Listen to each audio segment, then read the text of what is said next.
China understands this very much as the West and China, a struggle against Western liberal democracy writ large, rather than just the United States, even though that's evidently the most important superpower competitor for China. But now, a conversation about China in the week that the US President Joe Biden finally met the Chinese Premier Xi Jinping. We're going to compete vigorously, but I'm not looking for conflict. I'm looking to manage this competition responsibly.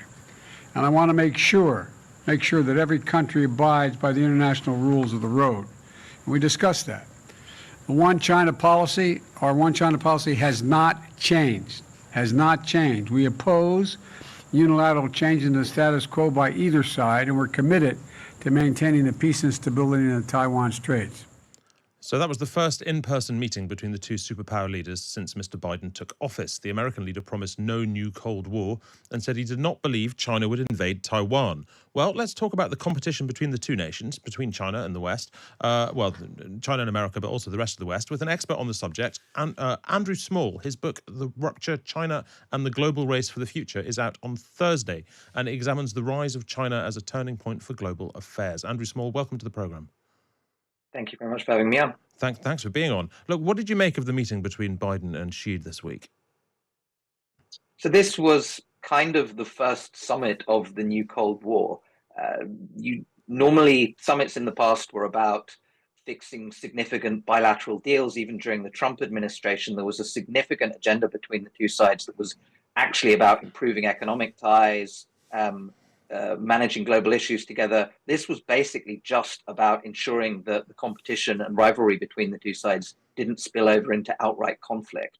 And I mean, it's a remarkable shift in the last few years. This is not how US-China summits ever used to be conducted. So despite the language used by Biden, I think this was the understanding from both of them, that this was just about managing competition responsibly. There were almost no outputs beyond that. I mean, when he says no new Cold War, I mean, is he really saying the exact opposite of that? Or do you say, are there sort of huge differences between the manner in which China and America compete and rub against each other today and what we used to think of as a Cold War?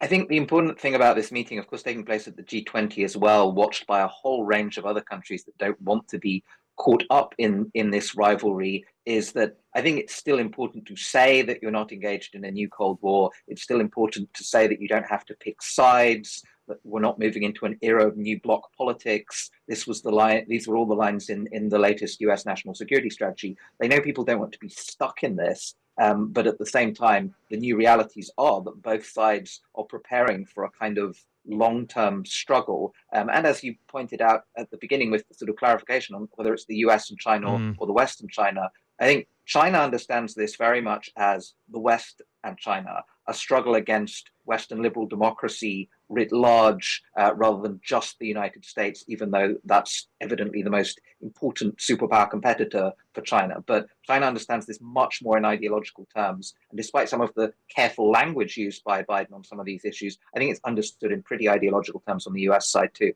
Does that mean that China would not hugely distinguish then between the manner of its relationship between, for example, the United States and Germany or the European Union? They wouldn't think that the European Union is perhaps more accommodating. They just see the West as more of a bloc. I think it's important for them to try to peel off various other US allies. And so if they see that there's a bit of a crack during, for instance, the recent visit to Beijing by German Chancellor Olaf Scholz, they will poke at that. They will try and ensure that there are rifts in the West, that there's a kind of softer end to the Western bloc if possible. But I think one of the shocks during the pandemic in particular for countries in Europe that had expected to be treated differently because they were not engaged in this US-China great power rivalry was that they were being subjected to pretty much exactly the same treatment.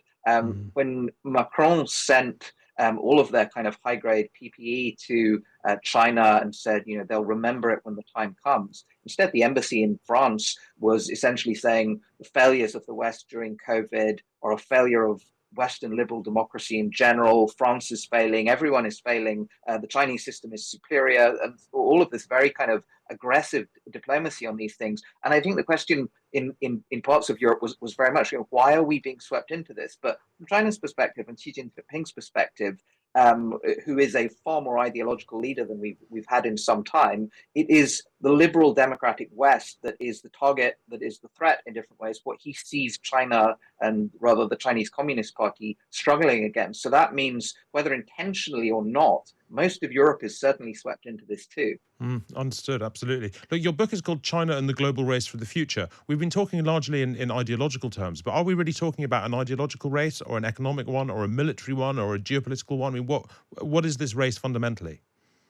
Yeah, these are all bound up together, and I think that's been the big shift in the last few years. This move from treating these issues, security, economics, ideology, in separate lanes to something that's much more intertwined. And I think for a long time, actually, that this is how China understood these different dimensions of national power and what this contest is all about. I think the last few years have been an exercise in the United States, Europe, in different ways, reaching an understanding that this is what's at stake. I think the technology dimensions of this are certainly critical. I think that's been one of the big catalysts. I think the understanding that it was the openness in a certain sense of the Western system.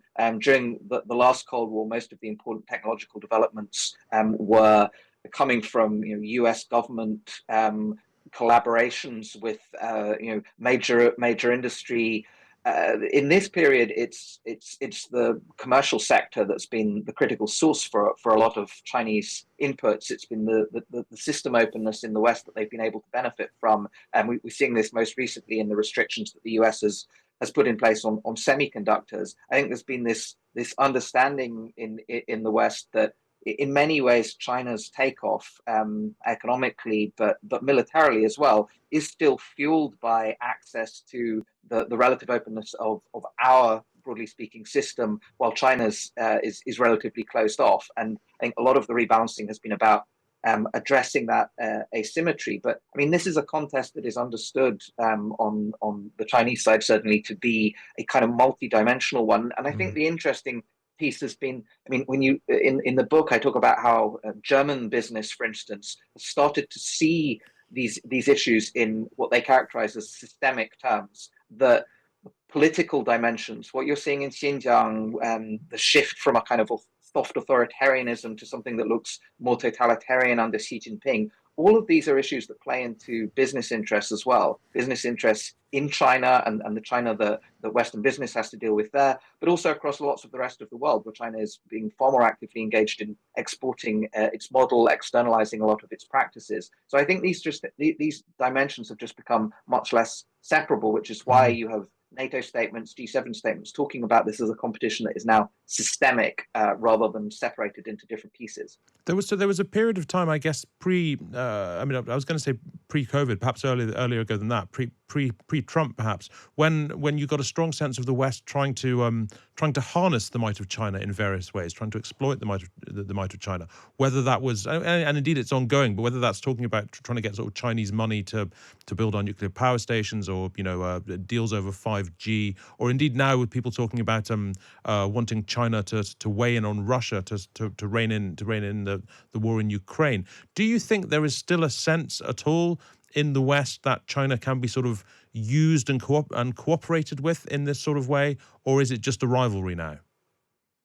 I mean, I think the thing is, we still, and very much unlike the last Cold War, have an absolutely enormous trade relationship with China. I mean, this is still a context for the US and China, for Europe and China, and for others, where you have a scale of commercial ties that is extremely significant, and it is not maybe pared back, maybe rebalanced, maybe diversification, but that's still going to be a significant element of the relationship we have. So it's not just going to be rivalry. There are going to be at least some of these basic elements of economic cooperation that add up to a very significant set of flows between the two sides. But I think the sense that a rebalancing in that area, a shift in our relative openness had to take place is really still unfolding. I mean, 5G was, of course, this kind of hinge point, I think, in how the US and Europeans and the UK kind of understood this question, that it's one thing trading socks and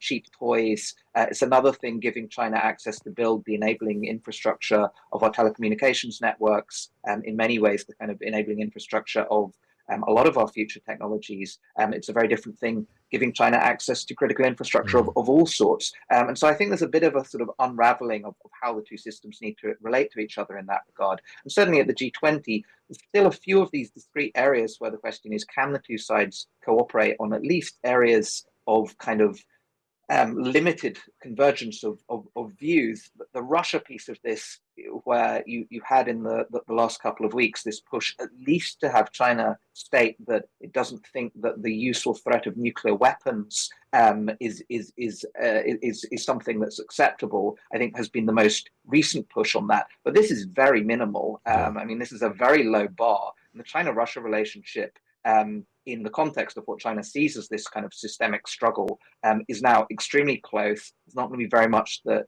European or US leaders actually get out of China in this regard. And so even there, I think on China's part, I think they understand Russia to be part of their side of the struggle, absolutely. Yeah, sure. Before I let you go, let's talk a little bit about human rights directly and human rights in China, both with the Uyghurs and indeed with other groups. How much leverage, how much clout does the West have there at all when Western governments challenge China on internal human rights issues? Is there any inclination within China or any sense in China that this is embarrassing, this is something that should be dealt with because it makes international relations harder, or do they regard it as just sort of tokenistic and something that can be easily dismissed?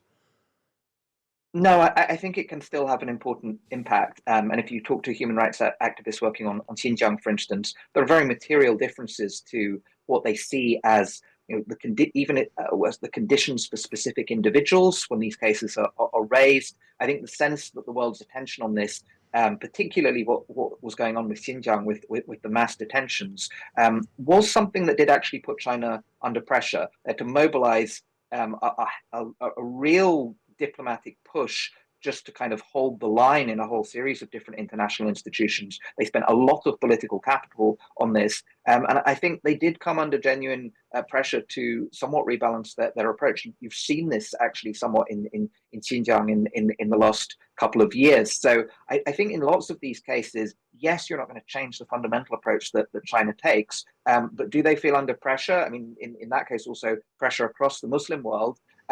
And are the things that they will still change as a result of some of this pressure? I think there are, and if you talk to human rights advocates, they will very much say that that's the case. So I don't think this is just tokenistic. I think it continues to matter, and if it's not raised, then they really do think that the West is completely indifferent to what they do there. And so whether it's Xinjiang, Tibet, Hong Kong, it's still critical that Western leaders raise this, and very directly with Xi Jinping when they meet.